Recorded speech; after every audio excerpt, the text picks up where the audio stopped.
I would love to be a fly on the wall when Tocchet and the executive are discussing the Kuzmenko situation.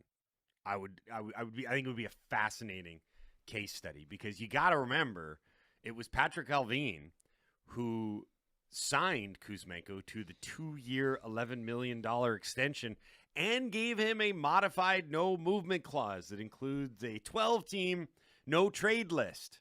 So there was a fair bit of certainty and faith that went along with that deal. It wasn't a 1 year. Now, obviously, he wasn't going to take a 1-year deal. He might have. Who knows? But I think the larger point here, and I think it was the Kuzmenko camp that wanted the shorter term deal. Remember, well, they that's called where I was going to go. Called it a bridge, and I was like, a bridge to what? A bridge to the cap going up. That's what it was. And that's another important facet and wrinkle in all of this is that you're not just dealing with any particular player. You're dealing with a player whose agent represents roughly 1/3 of your team. But also a player that is probably thinking like, I went short on my contract when I might have been able to get a long-term deal and signed this 2-year deal, which was a bridge contract. And typically a bridge is a bridge to restricted free agency. That's how we talk about it. It's usually a younger player, but Kuzmenko is a unrestricted free agent in 2025-26 season.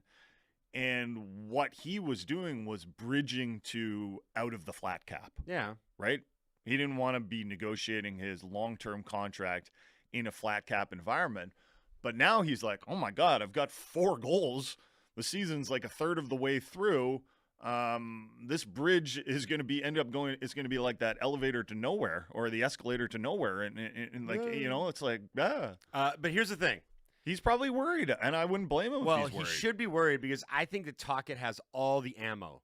When you're talking, let's go to battle about Kuzmenko. I think Tocchet has all the ammunition right now because, one, the team has 18 wins in 28 games. It's been a terrific start to the season. 2, the reason they've won those 18 games in large part is because of all the non-negotiables, as Tocchet likes to call them. And quite frankly, Kuzmenko's a negotiator, if you want to talk about it like that. He's like, well, maybe I don't have to do the things that the coach wants me to do. I don't want to forecheck. It's hard work. And here's the thing is probably killing him the most is there's proof in the pudding with guys like Höglander and Lafferty that if you do the things that Tocchet wants you to do, you're going to be rewarded with ice time and with points at the end of the day. So at this stage of the game, I'm asking. And goals.